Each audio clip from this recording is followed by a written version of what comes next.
Extra. Konnichiwa and welcome. You tuned into Kawaii-Fi Radio, the podcast we talk all things anime, manga, and otaku culture. I'm Kyle, with me is Kenny, and surprise, this is an extra episode in between. Yay. We have run into some scheduling problems, some health issues for the team, so as everyone does want to talk about girls and tanks, we're going to put that episode back a fortnight, and instead we're going to bring you a wonderful, depressing film. Yes, we just sort of looked through the Blu-rays that we did have. I think you just buy a whole pile of them Oh, off I got a some heap of websites. them at a few of the Hoshi shows as well. Yeah. And so we were just looking for them. Okay, what's a short movie? What's under an hour that we can just sort of quickly get in, get out? And we found one called Cocolors. Cocolors? Like it's Cocolors. Like Cocoa Pops. Law of the Cocoa Pops. Is that like the Law of the Wasteland? Yes. Anyway, so we're going to talk about that this episode. Apologies, obviously, for the delay on the Girls and Panzers, but that does give us a chance to watch even more of the films, which, look, we've quietly become obsessed. I told you people, it's great. It's great. It's dumb and I love it. Yeah, anyway, look, let's get stuck in. So, Cocolors came out in 2017. That's right. It's I wouldn't say it's an independent film entirely. It's a small studio. It just sort of feels like what you'd find on SBS. Yeah, right. It was done by Kamikaze Doga. And Kamikaze Dog. well, they were, I believe, involved with like Ninja Batman at some point. Oh dear. Star Wars Visions, they were asked to do support on a few things. They did support on Pop Team Epic. Gal and Dinosaur. Gal and Panzers. Yeah. Sandland, they were a production studio on as a Spax group. Okay. Tales of Luminaria. Like, they've done a lot of kind of Support background. yeah, niche stuff. Like, there's a lot of interesting stuff in here, but they haven't been around an exceptionally long time. I think they were established in like They seem to be 2003. mostly CG based. yeah. So interesting studio, even more of an interesting film. So this Cocolors only runs for 45 minutes, 47 if you want. And it's a tragedy. It's sad. Yeah. It's very sad. in Very fact. sad. It was the production for this was done by Nishiki Studios, who are also another independent. It's a sci-fi. It's a little bit. It's post-apocalyptic. Essentially, it's like Mount Fuji has erupted or a war has transpired. Mount Fuji erupted. Yeah.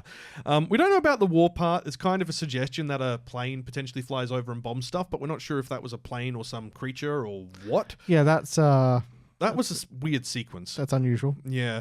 So the world is in.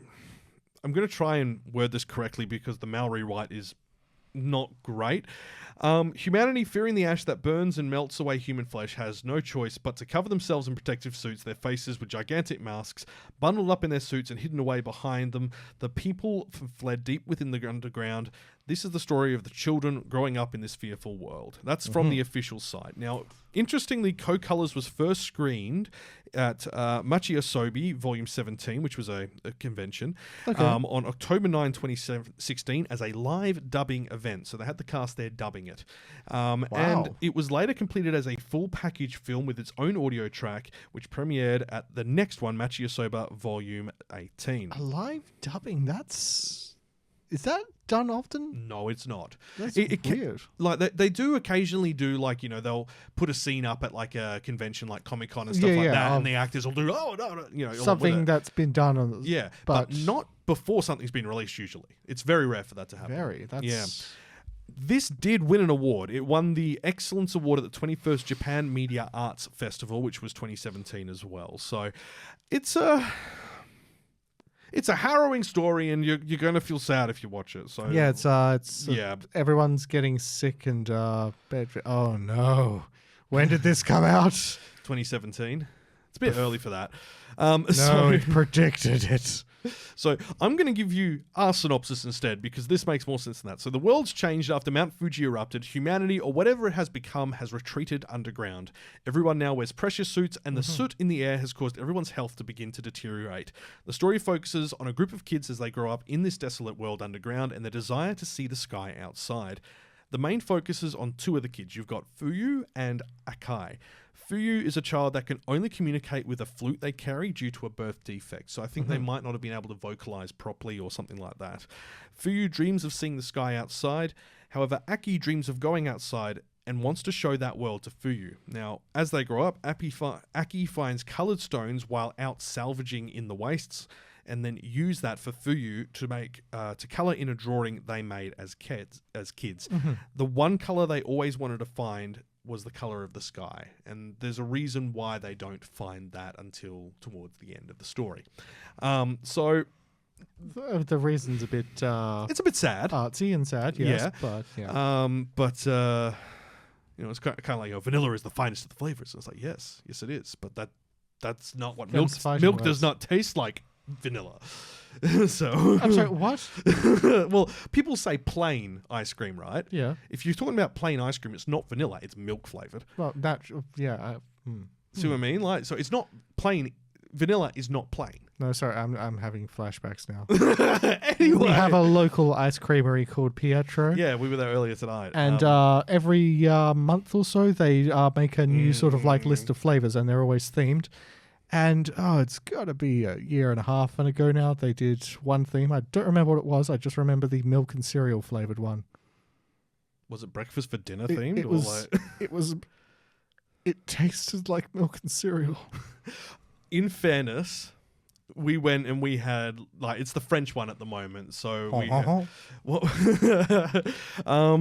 they had Mont Blanc. Mont Blanc, which I had, which was lovely. Which was chestnut and meringue. Cafe cake, which is just coffee, syrup, chocolate. Opera cake, which is like... Oh, yeah, opera cake. Sorry, that's what it was. Tiramisu with extra tiramisu and chocolate and tiramisu. What was the one Emma had? I don't remember. I don't remember either. It was good. Either way, it was good. But they also have durian flavored ice cream. And then they've got an ad outside which says plus 50% more flavor than our previous edition. You're like, no, thank you. They once had a ramen flavored. Yeah, I remember you telling me that. It's... No. No, okay. Anyway, back to the story. Anyway. Yes, please. Make me forget. Cocolors came out in 2017. It did do quite well as far as, like, you know, praise and so on at the time, but it didn't seem to really penetrate into the international market. I feel like it's very Oscar baity. I mean, I feel like it was made to grab awards because it touches on all those kind of themes and emotional beats and stuff like that. Yeah. It tells what can be argued to be a story. Not a very complicated, like, well, deep one, but not a very complicated one. I would like to point out that for those who, when we first started this episode saying we're going to be talking about something depressing, immediately went off, Grave of the Fireflies is about to land on Netflix. Unfortunately, it's not that. But it's similar beats. There is death, there is loss in this film. Even though it's 45 minutes, they pack a lot in when you think about it. Oh, yeah. It's a lot of death. Yeah, the art style's beautiful. It's kind of like, what were we saying, like a hybrid of cel-shaded and hand painting? Pretty much. Yeah, like... what was the one you compared it to? Was it... I can't remember. I compared it to something? Yeah, you said it was like similar to one of the other cel-shaded we'd seen, which was like a series or a film. Or maybe that was just in my mind. Sorry, I'm drawing a blank. No, maybe I was just comparing it to Demi-Human. But imagine they took Demi-Human and then mixed it with a Ghibli art style for the palette. A bit of Borderlands, I'd say. Not the movie. Not the movie, no. Not the movie. Actually, yeah, Borderlands, the game, is a perfect example of that. It's that cel-shaded, bright but desaturated colours. Bright but washed out, yes. Yeah. Yes. Like, they did a really good job with it. All of the characters are in these suits, which look like they could be a spaceman. And it makes you, like, they show, there's an opening sequence, if you will. Not like a... Well, yeah, it's an anime opening sequence, basically. It looks like something that would come from like a Netflix series. Yeah, right? And during this opening sequence, it kind of shows you like how the story of how they got here, like, you know, the volcano erupting, the snow coming, well, it's ash coming down, and then the tunnels starting to expand underground, and then there's all these other strange things about showing basically kids getting put into suits and glowing materials and stuff like that, and it makes you wonder, are they still human anymore? And that's discussed and kind of alluded to throughout the film, and it you know, confirmed what the situation is at the end. Kind of. We the know world they're getting building sick. the world building is a bit odd.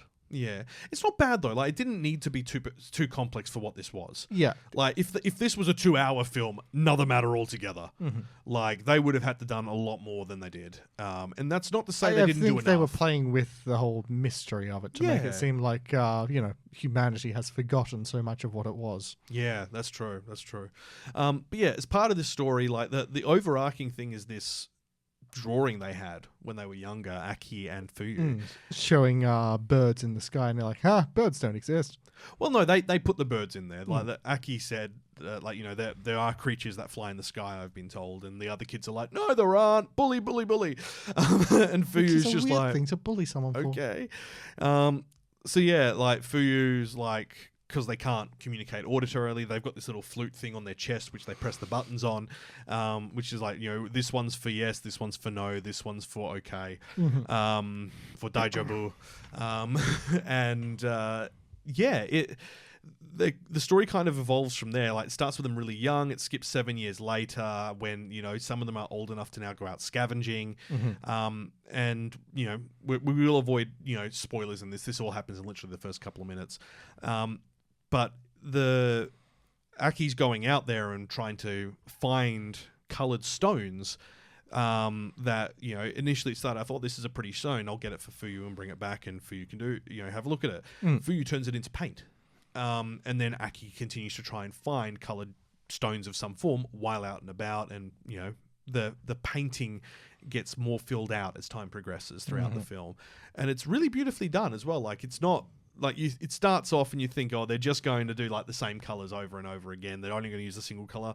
No, Fuyu learns to mix colours. It's done well, but they never find the colour of the sky. And that's kind of spoilerific, but yeah. I mean, yes and no. Like, there is. This is the thing. Like, what you are expecting is subverted in this, in a way. Don't know if I like that. Yeah, right. Like, what is the color of the sky? Aki should know, right? Like, Aki goes outside. So what is Aki looking for? What does the sky look like right now? Because you don't get to see the sky until a lot later in the film, like literally the end of the film, and then it all makes a lot more sense. And that's part of the story. It's part of the development of these characters. It's part of showing how this is going to progress and what is holding them together. And it's a depressing film. Do not get attached to anyone. It's artsy. It's it's a nice little experience, but Aki has a couple of psychotic episodes, by which I mean like hallucinogenic. Oh yeah, you get to see his dream sequences, and he does not dream well. Yeah, poor kid. I mean, like, the sequence with the fire in it makes a lot of sense as to why he became the way he did. Oh yeah. So yeah, it makes a lot of sense as the film goes on, but they do build an interesting culture in this underground world where everyone's wearing these suits. It's not just a bunch of kids. It is a full society there, and people are passing away because their health's deteriorating. They're in a world they can no longer survive. I will credit the film that it showed a great way of sort of non-verbally explaining the situation. When things start out, everything is very well lit. They have these lanterns full of light bugs everywhere. But as it seems that more and more people are getting sick, more and more of those lights are winking out until the world is a very dark place. And there's less and less of that stuff around. There's a lot of questions we do have about how they kind of built and designed this, and I don't actually think the thing is recording, so that's okay because the other one's recording, so we'll turn that on now. Wait, so what's recording? Both of it's recording now. Oh, so good. It's okay because the video was recording, so I'll grab the audio from the video. Oh, neat. We won't have to start again. Phew. Moment of panic there. I don't actually know how long this episode is so far, but we built this city on rock and roll. We're 15 minutes in. Oh, okay, cool. So that's not too bad. So look, it's a weird film. Yeah, and not in a bad way. Like, it's not something I'd necessarily go out of my way to recommend to people, but I think it's worth watching. It's a very unique animated film. It kind of reminds me of Blame in a way, like where it's everyone's living underground and the surface is this special place that you shouldn't go to, and that sort of, people underground, like it heralds back to like Gurren Lagann and many other, shows that have come before that, which inspired that idea. Mhm.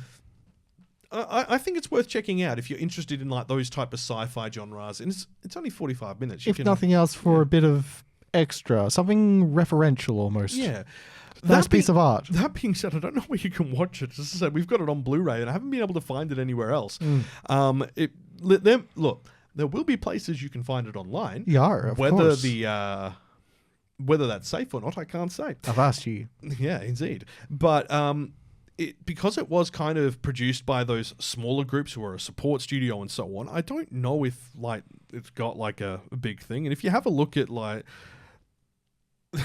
my anime list? Yeah, my anime list has 3 people recommending, 1 person not recommending. This was not seen by many. Where did you find this thing? Yeah, I don't know. I think I was looking at a list of like interesting films per year and going through them. And then I just made a list on my phone of things to watch out for when I was at the cons or if I saw something online that I could watch. And I never found this anywhere. I always just thought that you got these things in buckets. No. Just have it delivered. This is a bucket. No, dear God. Here's more. I mean, most of the people have rated this 7s and 8s and 6s. So it's, it's a mid-range film. It's not going to blow anyone's socks off. And that's fair. But there's a lot of people who kind of like dropped it, and I'm like, well, there's not a lot. Like, how do you drop it? There's nothing. You stop halfway through. Okay, fair enough. Yeah. So 123 people dropped it. 147 people have it on hold. That's like, I paused it and I'll get back to it. 400 people are watching it right now. No, oh, really? No, they said they're going to watch it, but yeah, it's an original. There's nothing it was based on before that. The director and script supervisor is it's interesting. It's like Yokishima Toshihisa. It's no Freeren. It's no Evangelion. No, it's not. They were director of Sandland, both the film and the series, and director of Amanatsu, which is a...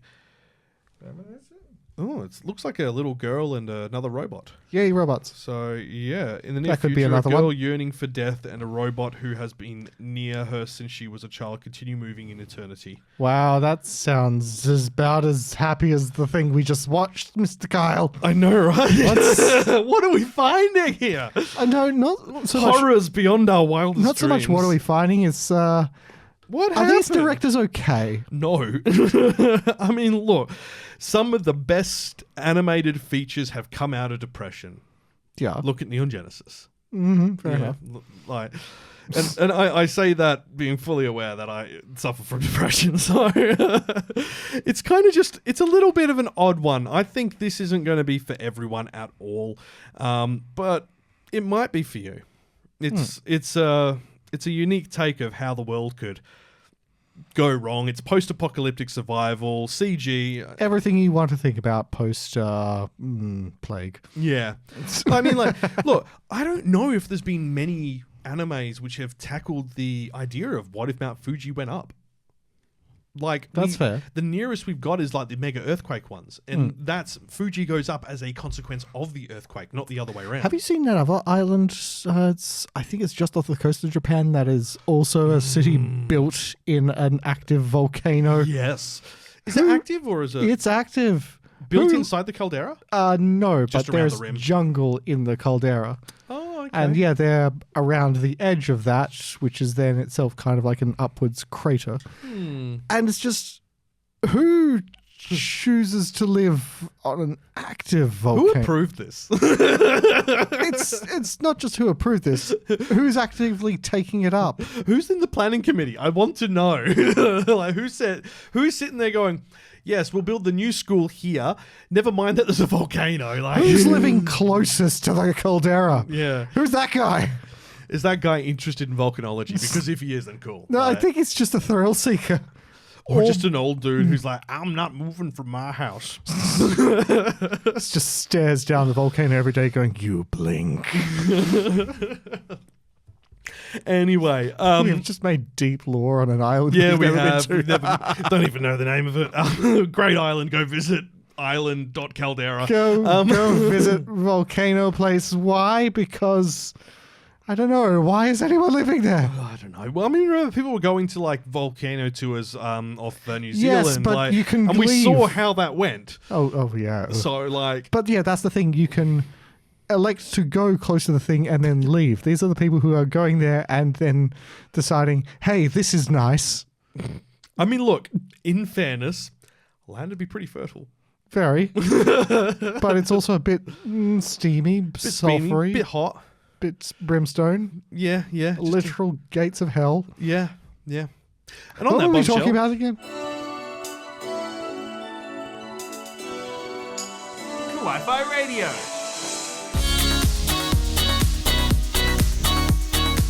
I don't know. I suppose there's other natural disasters you can just live next to. I mean, you could. But would you?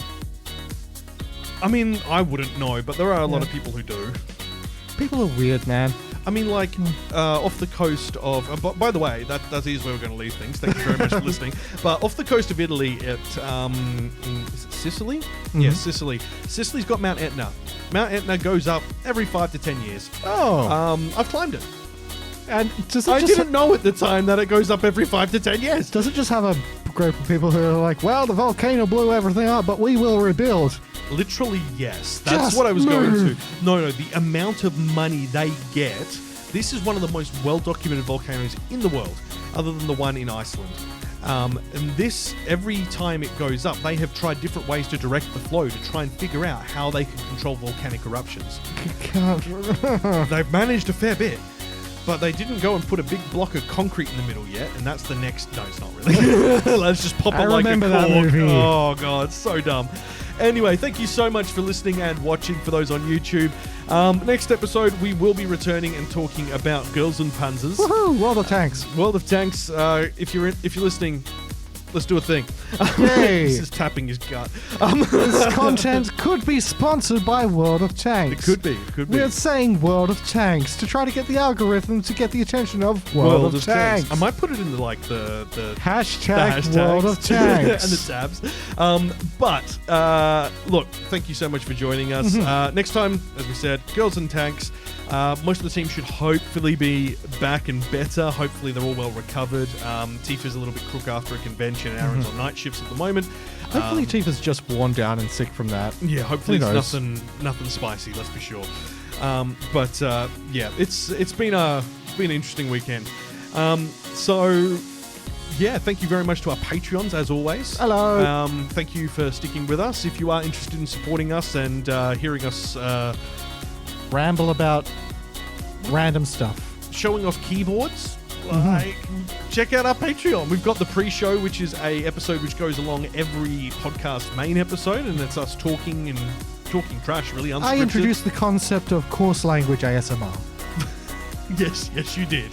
I can demonstrate now if you'd like. No, you really should not. This is a PG podcast until you go to the Patreon. And then we're behind a paywall, so 18 plus, it's fine. We know where the battle lines are drawn. Like we're respectful. We try to. We stay good. But yeah, if you want more content, that's the best place to get it. We did do a exclusive episode for the Patreon, which was all about the shall we say, unknown history of Studio Gynax and what they did. We mentioned that on the Gynax episode. It is ridiculous, It man. is what kept them afloat, and it is wild. And so much bounce. yeah, there's also video editions of stuff on the pre-show of the podcast Patreon as well. So Your Godzilla video's been blowing up. Oh, from ages ago. yeah, the YouTube Godzilla videos, I think it was 18,000 views or something. Well done, man. I really didn't do much. But just must be I must be the only one who bothered to try and actually make sense of it. It's a niche, making It's a niche. sense of parallel dimensional Yeah. monsters and kaijus. Yeah, making sense of physics, that's my jam, right?